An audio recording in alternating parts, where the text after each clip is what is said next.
로마서 12장 14절에서 18절. 여러분을 핍박하는 사람들을 축복하십시오. 축복하고 저주하지 마십시오. 기뻐하는 사람들과 함께 기뻐하고 우는 사람들과 함께 우십시오.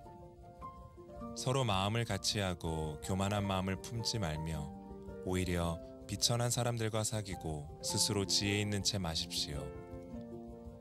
아무도 악을 악으로 갚지 말고 모든 사람 앞에서 선한 일을 힘써 행하십시오. 여러분이 할 수만 있으면 모든 사람들과 평화롭게 지내십시오.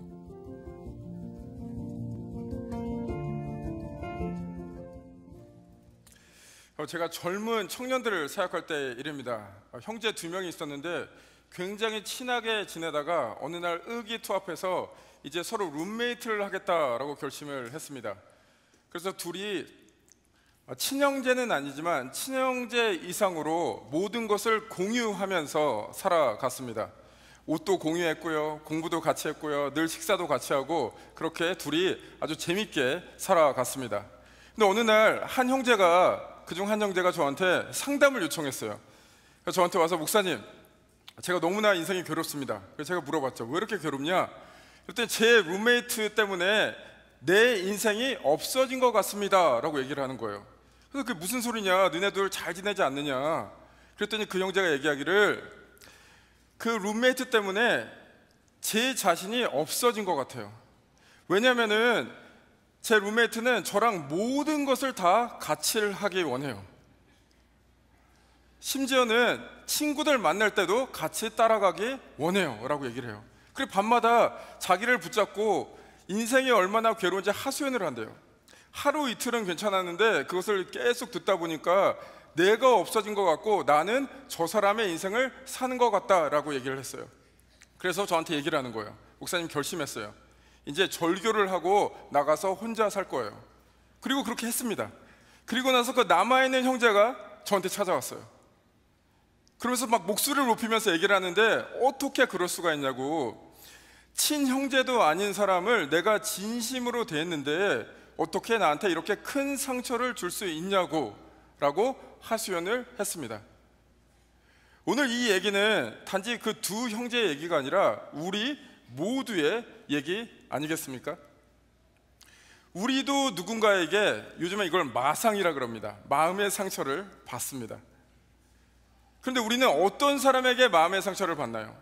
우리와 상관없는 사람들, 우리가 중요하게 생각하지 않는 사람한테 마음의 상처를 받나요? 그렇지 않습니다. 우리가 상관없고 우리가 중요하게 생각하지 않는 사람이 우리에게 해코지를 한다면 우리는 단지 조금 짜증이 나고 화가 날 뿐이죠. 우리의 마음의 상처는 우리와 가까운 사람들, 우리의 소중한 사람들에게 받습니다. 지금 여러분의 마음에 있는 마음의 상처는 그 사람을 여러분이 진심으로 대했다라는 것의 증거입니다. 그런데 여기서 한번 생각해 보겠습니다. 여러분들, 왜 우리가 사랑하고 우리가 소중하게 여기는 사람한테 마음의 상처를 입나요? 그 과정은 어떻게 진행이 되나요? 그 원인이 무엇인가요? 여러 가지 얘기를 할 수 있겠지만 그 근본적 원인은 이렇습니다. 너와 나 사이의 경계선이 무너졌기 때문입니다. 제가 서두에서 말씀해 드린 스토리도 그렇죠. 너와 나 사이의 경계가 무너진 거죠. 누군가와 친밀하다고 생각하면은 너는 너, 나는 나가 아니라 너와 나가 같다라고 생각해서 상대방에 대한 기대가 굉장히 높아집니다. 상대방에게 내가 원하는 것을 강요하게 됩니다. 상대방을 마치 나의 소유처럼 여깁니다. 이게 이제 문제가 생깁니다. 그래서 부부 싸움할 때 단골로 등장하는 멘트가 무엇입니까? 내가 꼭 뭐예요? 얘기를 해야지 알아? 그냥 알아주면 안 돼? 예전에 땡땡파이 그 광고 기억나십니까? 말하지 않아도 알아요. 눈빛만 보아도 알아요. 말이 됩니까? 나는 나고 너는 너인데 말하지 않으면 어떻게 합니까? 눈빛만 봐도 어떻게 합니까? 그런데 우리는 그런 것을 기대한다라는 겁니다. 그래서 너와 나 사이의 관계가 무너지니까 결국에는 다른 한쪽의 사람이 내가 왜 다른 사람의 인생을 살아야 되냐라고 튕겨져 나가죠. 그래서 오늘 관계 회복을 얘기할 때 상식선에서는 이렇습니다. 관계 회복을 하려면 어떻게 해야 되냐면 너와 나 사이에 선이 분명해야 됩니다. 바운더리가 클리어 해야 됩니다. 이것이 우리가 흔히 말하는 관계 회복입니다. 그래서 이렇게 생각하시면 되겠습니다. 일직선, 내가 있고 너가 있고 서로의 영역을 침범하지 않고 나는 너의 있는 그대로의 모습을 받아주고 너는 나의 있는 그대로의 모습을 받아주는 그런 삶, 일직선. 이것도 굉장히 중요합니다. 이것도 맞습니다.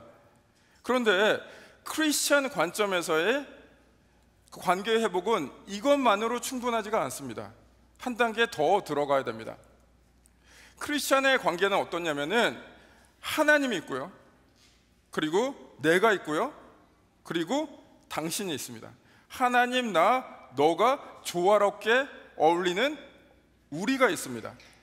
그래서 크리스천 관계의 회복은 일직선이 아니라 삼각형의 모습을 띱니다. 이 삼각형의 모습을 오늘 잘 기억하시기 바랍니다. 지난 3주 동안 우리는 예배의 회복, 말씀의 회복, 기도의 회복에 대해서 묵상을 했습니다. 그것은 어느 관계를 중점적으로 다룬 겁니까? 하나님과 나와의 관계. 그게 너무나 중요하죠. 그런데 거기서 멈추면 안 됩니다. 어떤 분들은 이렇게 말하는 분들이 있습니다. 교회에서 나는 오직 하나님만 바라본다. 이게 굉장히 좋은 말일 수도 있지만 굉장히 위험한 말일 수도 있습니다. 내가 하나님만 바라본다는 것은 세상 가치를 따르지 않고 하나님을 따르겠다라고 결심하는 면에선 좋습니다. 그러나 나만 하나님과 스페셜한 관계가 있고 다른 사람을 돌아보지 않는다라는 것은 하나님께서도 원하지를 않습니다. 하나님 사랑, 이웃 사랑이 하나님께서 우리에게 말씀하시는 겁니다. 그래서 오늘 하나님과 나의 관계는 우리가 3주 동안 충분히 묵상을 했으니 이제 나와 다른 사람의 관계, 우리의 관계에 대해서 오늘 묵상을 해보겠습니다. 그걸 생각하시면서 오늘 본문으로 들어가겠습니다. 오늘 본문은 로마서 14장 18절의 말씀이 되겠습니다.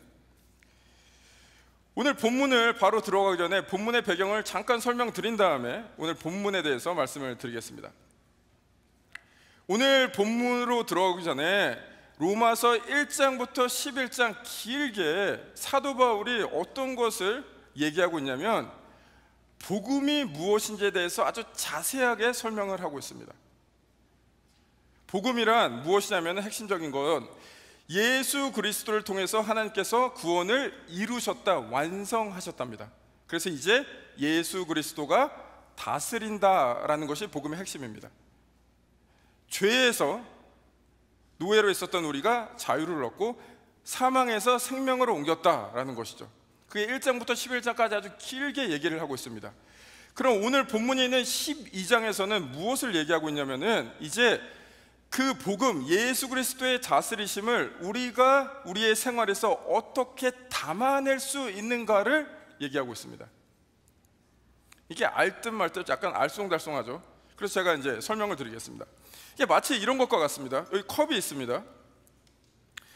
보통 시애틀에 사는 우리들은 이 컵에다가 이 겨울철을 지내는 보약이 있죠. 커피를 넣어서 먹습니다. 이 안에 커피가 있습니다. 실제로는 없습니다. 놀라지는 마시고요. 예배 들어오실 때 커피를 갖고 들어오지 못하기 때문에 커피를 넣지 않았습니다. 있다고 가정을 해보겠습니다. 커피라는 것은 커피 자체로 완성된 것입니다. 커피 컵이 없다고 커피가 완성되냐 안 되냐는 아닙니다.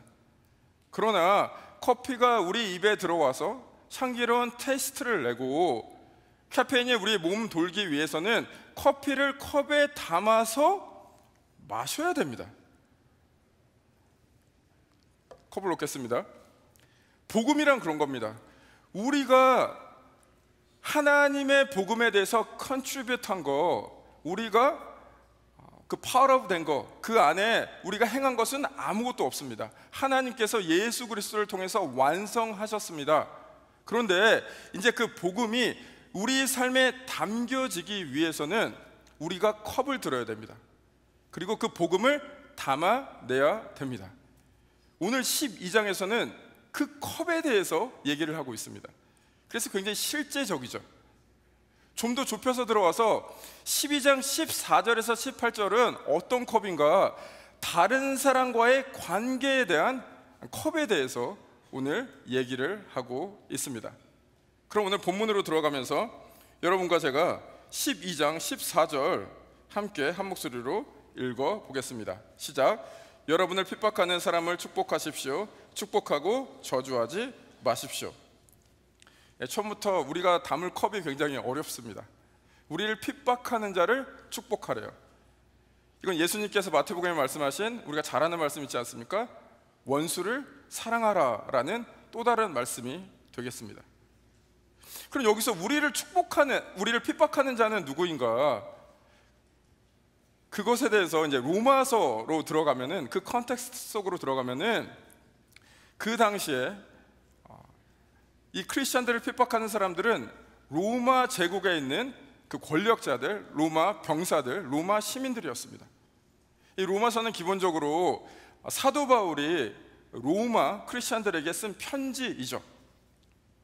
그들이 핍박받는 자는 굉장히 분명합니다. 외부에서 예수 그리스도를 따르는데 방해하는 세력들. 그런데 이거를 이제 우리의 얘기로 한번 들여오겠습니다. 21세기 미국 시애틀에 사는 우리에게 외부에서 우리가 예수를 믿는다고 핍박하는 사람들이 있을까요? 물론 각자 사람마다 다 상황이 다르니까 있을 수도 있습니다. 그러나 대부분은 없을 겁니다. 그럼 우리를 핍박하는 사람이 누굴까요? 예수님의 말씀을 빌리자면은 우리가 원수 같은 사람이 누굴까요?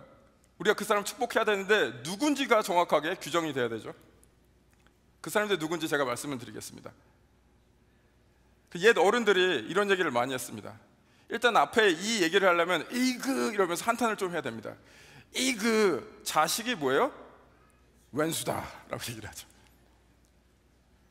부부가 이제 사이가 안 좋으면은 이그를 씁니다. 늘 한탄을. 이그 남편이 아니라 남편이 왼수다 라고 얘기를 하죠. 부인이 왼수다. 교회에서 누군가를 믿었는데 나를 배신했어요. 나에게 상처를 줬어요. 그럼 그 사람을 뭐라 그래요? 이 왼수 같은 사람이라고 얘기를 합니다. 우리의 왼수는, 우리를 핍박하는 사람은 외부에서 우리를 억누르는 사람이 아니라 우리와 너무나 가까우지만 우리에게 큰 상처를 준 사람이 우리를 핍박하는 사람입니다. 실제로 여러분의 인생이 그렇지 않습니까? 여러분의 인생에서 가장 힘들게 하는 사람은 지근 거리에서, 가까운 거리에서 여러분에게 상처를 준 사람 아니겠습니까? 그 사람에 대한 그 상처를 안고 여러분이 살아가지 않습니까? 그것이 너무나 괴롭지 않습니까? 그래서 오늘 우리를 핍박하는 사람을 규정합니다.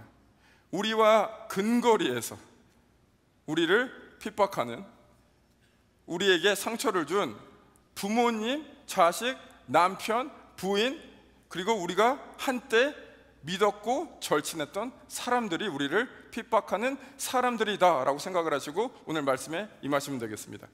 이 사람들을 축복하래요. 그 사람들을 한번 떠올리면서 오늘 이 말씀을 들어보시기 바랍니다. 그럼 그 사람들을 어떻게 축복할 수 있는가, 이제 실제적인 얘기로 들어가면서 첫 번째 오늘 주신 말씀에서 얘기하는 것이 무엇이냐면 공감하라 라고 말씀하고 있습니다. 우리를 핍박하는 사람들을 축복하기에는 마라톤의 거리처럼 너무나 멉니다. 한 번에 그 사람들을 축복하고 싶은 마음도 들지도 않을 뿐더러 하고 싶지도 않습니다. 그러니까 우리는 그 첫 단계로 그 사람들을 공감해야 된다라고 말씀을 하고 있습니다. 로마서 12장 15절 함께 읽어보겠습니다. 시작. 기뻐하는 사람들과 함께 기뻐하고 우는 사람들과 함께 우십시오. 우리를 핍박하는 사람들이 기뻐하면 기뻐하고 울면은 같이 울어주라. 그들의 마음을 공감해라. 이제 공감한다는 것은 감정의 공유입니다. 오해하시지는 마십시오. 여러분들에게 진짜 잘못해서 그 사람들에게 대한 미움이 있을 수 있습니다. 그 사람이 한 말, 그 사람의 한 행동에 대해서 동의하라는 말은 아닙니다. 인정하라는 말도 아닙니다. 단지 일단 감정을 헤아려 보라라고 그렇게 말씀하고 있습니다. 근데 공감하라는 게 우리한테 딱 이렇게 와닿지가 않으니까 지금 이제 분위기가 이러니까 제가 좀 이렇게 쉽게 한번 재밌게 한번 설명을 해보겠습니다. 여러분들 응답하라 1994 보셨어요? 보신 분도 있고 안 보신 분도 있을 텐데, 거기서 이제 여학생들과 남학생들이 잔디에 앉아갖고 여러 가지 얘기를 하다가 여학생들이 남학생들한테 질문을 합니다. 어떤 가정하에 퀴즈를 내는데 이렇게 흘러갑니다. 여자친구가 있습니다. 새 집으로 이사 갔습니다. 새 집의 페인트 냄새 때문에 머리가 너무 아파요. 그래서 창문을 열었더니 이제는 매연 연기가 들어와서 머리가 너무 아파요. 그래서 머리를 쥐어짜고 있는데 남자친구가 딱 들어왔어요. 그 드라마에서 여자들이 남자들한테 물어봅니다. 이때 남자친구들이 어떻게 대답을 해야 될까요? 여러분들 어떻게 생각하십니까? 남자친구가 어떻게 대답을 해야 됩니까? 여기 계신 남자분들 보통 뭐 여자분들 포함해서 다 문을 뭐 열을까 닫을까, 매연이 나쁘네, 페인트 냄새 나쁘네, 우리는 이런 것에 포커스를 맞추는데 정답은 이거랍니다. 여자분들 이게 맞는지 한번 나중에 말씀해 주시죠. 남자친구가 정말 심각한 얼굴로 인상을 찌푸린 다음에 이렇게 얘기해야 된대요. 너 괴 안 나? 병원 가야 되는 거 아이가? 이렇게 얘기를 해야 된대요. 그게 공감인 거죠. 문제를 해결하는 게 공감이 아니라 그 사람의 마음을 헤아리는 게 공감이신 거죠. 공감인 거죠. 공감이신 게 아니라. 하나님은 공감하는 하나님일까요? 하지 않는 하나님일까요? 하나님은 무진정하게 공감하시는 하나님입니다. 출애굽기에서 이스라엘의 노예로 노역할 때 괴로움을 하나님께 부르짖을 때 하나님께서는 그 고통에 응답을 하시는 하나님입니다. 예수님의 생애를 보십시오. 많이 나오는 단어 중에 하나가 뭐냐면 긍휼히 여기시다. 긍휼히 여기시다, 다른 말로 공감을 해주시는 거죠. 고통받는 자에게, 병든 자들에게. 심지어는 예수님께서 나사로의 그 죽음의 현장에 가셔갖고 눈물까지 흘리십니다. 공감을 하신다는 거죠. 그 마음으로 우리를 핍박하는 사람들, 우리에게 상처 주는 사람들을 바라봐야 된다라는 것이죠. 제가 형제에게 오기 전에 몇 개의 교회를 거쳤는데 그중 한 교회에서 있었던 일입니다. 어떤 한 분이 있었는데 이분 때문에 많은 사람들이 힘들어했어요. 왜 힘들어하냐면은 이분은 스몰 그룹을 가던 사역을 가던 늘 다른 사람을 지적해요. 이분이 가장 많이 쓰는 단어가 뭐냐면 에이 그거는 아니고, 이러고 자기 생각을 계속 얘기해요. 모든 것에 대해서. 그러니까 사람들이 너무 힘들어하는 거예요. 그래서 저한테 찾아온 거예요. 목사님, 이것 좀 해결해 주십시오. 그러니까 제가 그분을 관찰했더니 이런 마음이 드는 거예요. 주위 사람들도 그분 때문에 괴롭겠지만 매번 그렇게 딴지를 거는 그분은 얼마나 괴롭겠나라는 생각이 드는 거예요. 그래서 제가 그분을 앉혀놓고 솔직하게 얘기를 했어요. 지금 누구누구 성도님 때문에 쉽지 않은 상황이다 라고 말씀을 드렸어요. 근데 제가 여쭤봤어요. 도대체 어떤 마음을 가지시고 자꾸 그런 태도와 행동과 말을 하시는 거냐. 그랬더니 그분이 처음에는 콧방귀를 뀌시고 말씀도 안 하세요. 근데 제가 집요하게 나중에 계속 어프로치를 하니까 결국에 마음을 여셨어요. 그리고 저한테 얘기를 하시는 게 뭐냐면은 본인이 생각하기에 자기 자신을 돌아봤더니 어릴 때부터 자기는 형제들과 비교당하면서 살았대요.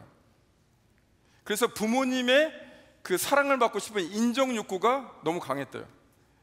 다 커서도 형제들은 굉장히 성공한 것 같고 나는 아닌 것 같아갖고 그런 열등감이 있었다. 그것이 이 교회 생활에서 표출된 것 같다라고 말씀을 하시는 거예요. 어떻게 된 건가요? 공감이 된 거죠. 교감이 된 거죠. 그렇다고 그 후에 그분이 막 180도 바뀌고 그분이 갑자기 막 성자가 됐다, 전혀 그런 스토리를 이어지지 않았습니다.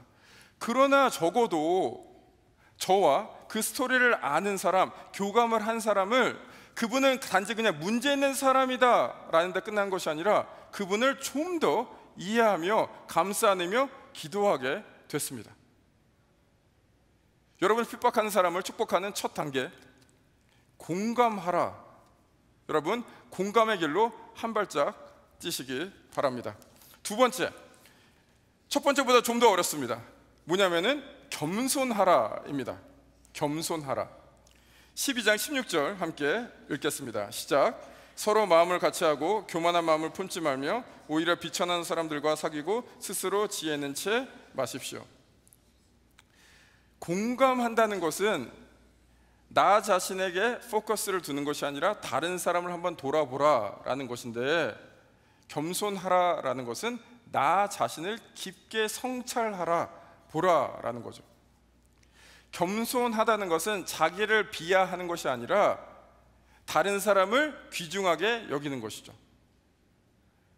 왜냐하면 나도 주님의 은혜 가운데 용서받은 죄인이고 다른 사람도 용서받은 죄인, 우리는 똑같다라는 것이죠. 내가 귀해서가 아니라 그 사람 자체가 귀하다기보다는 하나님의 은혜가 너무 귀하기 때문에 우리 모두가 소중하고 우리 모두가 이퀄하다, 같다라는 생각을 가지는 것이죠. 그것이 겸손입니다. 그러나 우리는, 저를 포함해서 참 교만한 그런 행동을 많이 합니다. 여러분 혹시 안 하신다고요? 제가 여러분들 어떤 교만한 행동을 하는지 오늘 말씀드리겠습니다. 우리 모두가 그 죄에 빠져 있습니다. 어떤 교만한 걸 하냐면, 여러분들 가십하시죠, 뒤에서. 이 전문 용어로 이거를 이제 좀 유식하게 발음을 하려면 뒷담화고요. 담화, 뒤에서 대화를 한다. 좋은 말 아니겠습니까? 빨리 하면은 약간 격이 떨어집니다. 뒷담화. 예. 뒷담화 다 하시죠. 나는 다른 사람들 뒤에서 얘기할 때 좋은 얘기만 한다라는 분 있으세요? 그렇지 않죠. 뒷담화의 꽃은 무엇입니까? 다른 사람의 약점과 잘못된 것을 집요하게 파고들어는 것이 뒷담화의 꽃 아니겠습니까? 그것이 우리에게 쾌감을 줍니다. 이게 왜 쾌감을 주는지 제가 연구를 해봤습니다. 제가 연구 결과 발표해드리겠습니다. 왜 그러냐면은 다른 사람을 깎아내리니까 내가 좀 높아지는 것 같아요. 이것을 교만이라고 그러죠. 우리는 그것에 대해서 굉장히 엑스퍼트입니다. 너무나 잘해요. 너무나 자연스러워요. 우리 자신을 바라보기보다는 다른 사람을 블레임하면서 사는 것이 너무나 자연스러운 게 우리입니다. 그러나 우리는 겸손해야 됩니다. 우리 자신을 보면서 우리가 어떤 사람인지 깊이 성찰을 해야 됩니다. 여기 계신 분들에게 질문 하나 하겠습니다. 마음속으로 한번 손을 들어보십시오. 그냥 여기서 손 들으려고 그러면 좀 그러니까. 여기 계신 분들 중에 나는 교회에서 상처를 받았다, 한번 손 들어보십시오. 마음속으로. 제가 직접 들으려고 그랬으면 거의 대부분의 분들이 다 들으셨을 겁니다. 다 상처받은 스토리, 강도가 다르고 스토리가 다르지만 다 있죠. 상처받은 스토리 한번 얘기해 보시라 이러면은 구구절절 자연스럽게 얘기를 하실 겁니다. 이제 질문을 바꿔보겠습니다. 여기서 그러면은 교회 생활을 하시면서, 신앙생활을 하시면서 다른 사람에게 상처 주신 분들 손을 들어 보시기 바랍니다. 물론 드시는 분도 있을 수 있습니다. 있을 겁니다. 그러나 상처 받은 사람보다, 그 질문보다 현저하게 그 숫자는 떨어질 겁니다. 그리고 제가 또 질문하겠습니다. 여러분이 다른 사람에게 상처 준 스토리 한번 얘기해 보십시오. 참 얘기하기가 힘들죠. 그거는 생각이 잘 안 나죠. 참 이상하죠. 다 상처받았다 그러는데 상처 준 사람은 없습니다. 이게 정말 사람의 인간관계의 신비입니다. 다 상처받았대요. 근데 상처 준 사람은 없어요. 근데 겸손이란 무엇인가? 나의 상처를 끌어안고 하나님께 올려드리면서 하나님, 이 상처 치유해 주십시오, 이 상처를 통해서 하나님께 영광 돌리게 해주십시오 라고 기도하는 것도 굉장히 좋은 기도입니다. 그런 기도 해야 됩니다. 여러분의 상처 하나님께서 아파하시고 치유하실 줄 믿습니다. 그러나 거기서만 하는 것이 아니라 삼각형이라 그랬죠. 다른 사람에게 내가 상처가 된 말을 했나, 행동을 했나 생각을 해보시기 바랍니다. 그리고 그것도 기도하시기 바랍니다. 내가 상처 준 사람, 그 상처를 치유하여 주옵소서. 내가 상처 주는 사람이 아니라 다른 사람을 사랑하는 사람으로 주님 만들어 주옵소서. 그렇게 밸런스 있게 기도해야 됩니다. 그것이 겸손입니다. 우리가 우리에게 상처 준 사람, 핍박하는 사람을 축복할 수 있는 두 번째 스텝, 겸손하라. 이제 공감하라, 겸손하라까지 왔습니다. 이제 마지막은 더 센 거를 하나님께서 말씀하십니다. 더 적극적인 것을 말씀하십니다.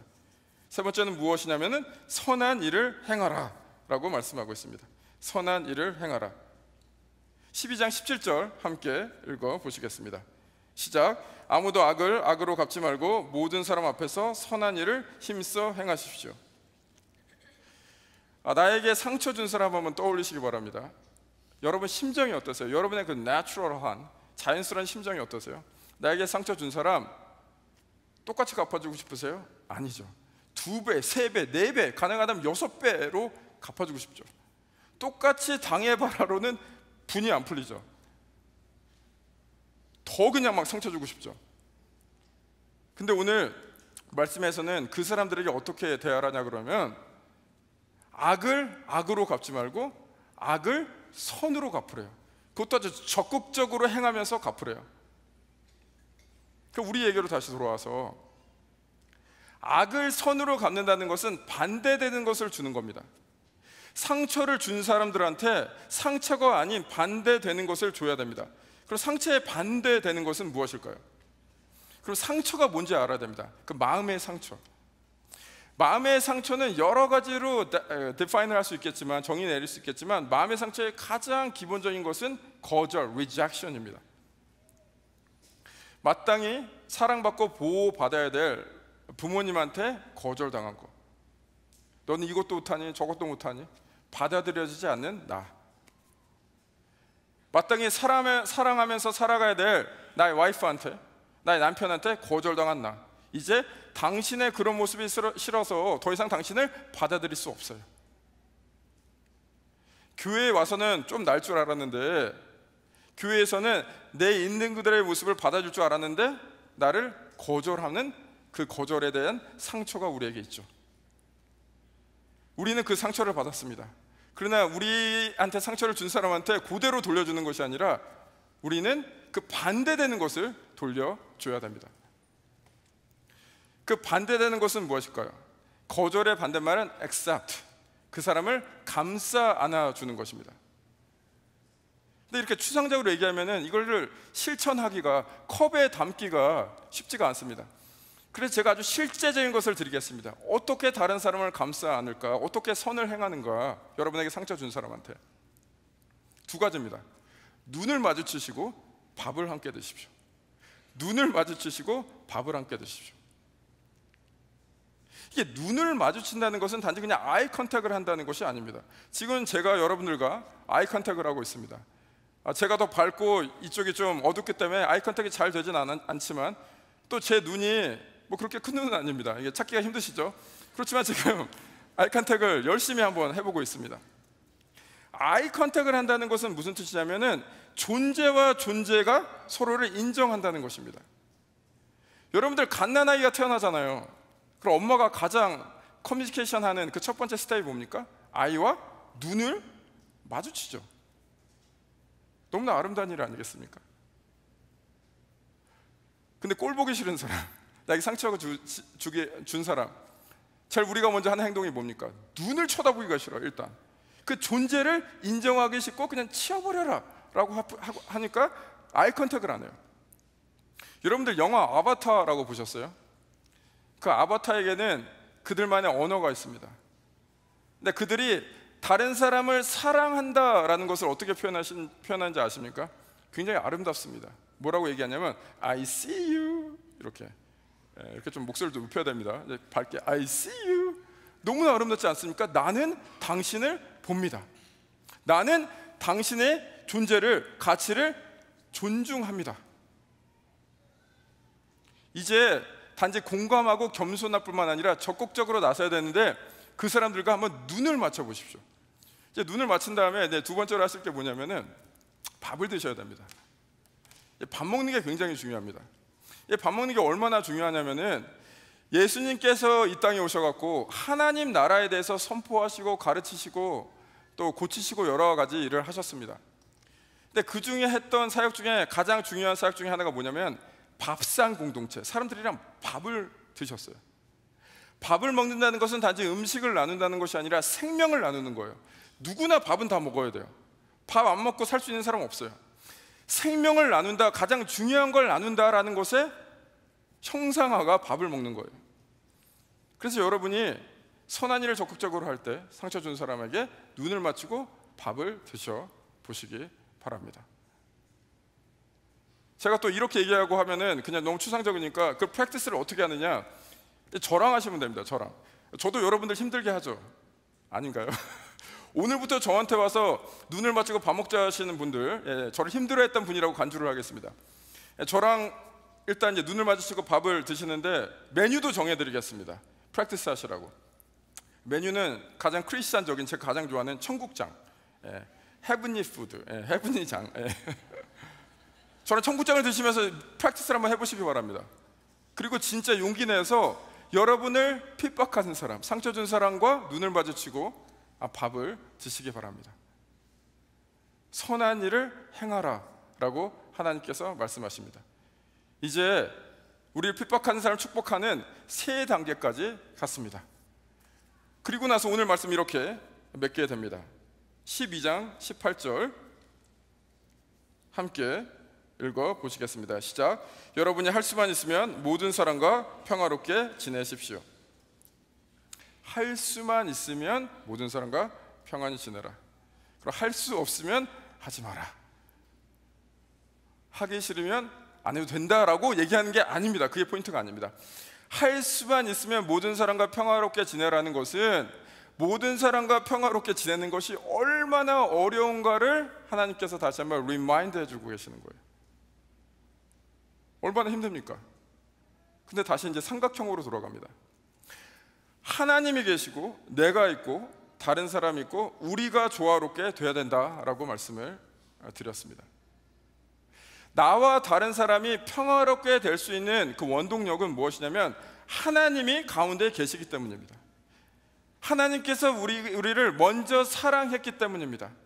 로마서에서 나오는 아직 죄인 되었을 때 하나님께서 우리를 사랑하시고 예수 그리스도를 보내시사 예수 그리스도가 죄인을 위해서 죽으셨기 때문에 이 삼각형이 이루어질 수 있는 것입니다. 그래서 오늘 이 말씀 조금 쉽게 좀 즐겁게 풀어보려고 그랬는데 너무나 어려운 일입니다. 근데 우리가 마지막으로 꼭 기억해야 될 것이 하나님의 그 사랑을 우리가 흘려보내야 된다라는 생각으로 이것을 임해야 됩니다. 우리 자체는 사랑을 제너레이트 할 수 있는, 만들어낼 수 있는 힘이 없는 사람들입니다. 하나님께서 우리에게 사랑을 부어주시니까 우리는 그 사랑을 흘려보내는 것이다 라는 것이죠. 그래서 여기서 가장 중요한 게 무엇이냐면 순종입니다. 순종. 그 신앙에 대한 오해 중에 하나가 뭐냐면은 상처 준 사람, 원수를 사랑하라 이러면 하나님께서 어느 날 내 마음을 바꾸셔갖고 막 사랑을 막 부어주셔갖고 슈퍼내추럴하게 막 기적적으로 다른 사람을 사랑하는 마음이 생길 줄 알아요. 그런 경우도 간혹 있겠지만 거의 없습니다.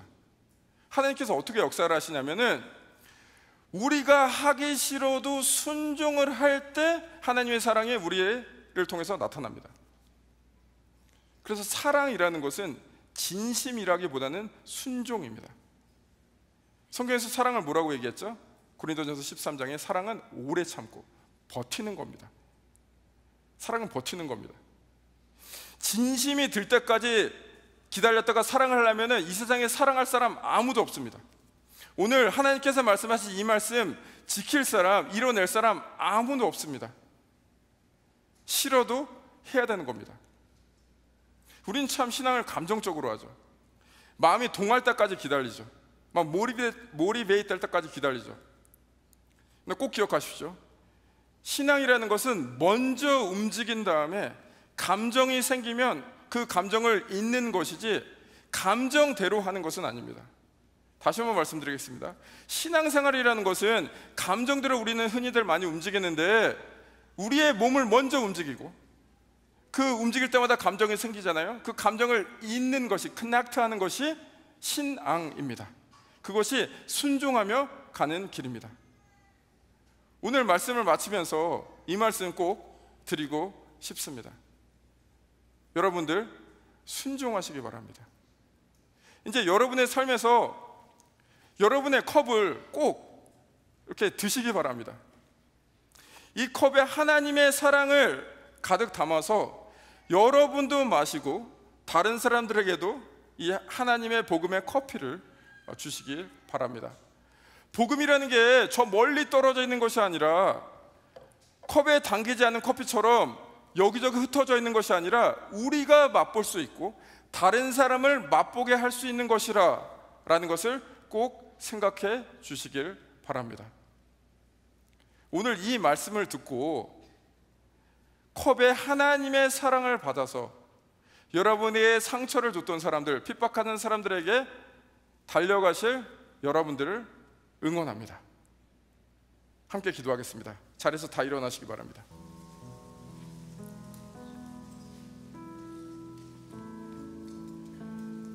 지금 이 시간 머리에 삼각형을 그립니다. 하나님이 그 위에 계시고 우리가 그 밑에 있습니다. 그리고 다른 한쪽에는 우리에게 상처 줬던 사람, 우리를 힘들게 한 사람, 우리를 핍박하는 그 사람이 거기에 있습니다.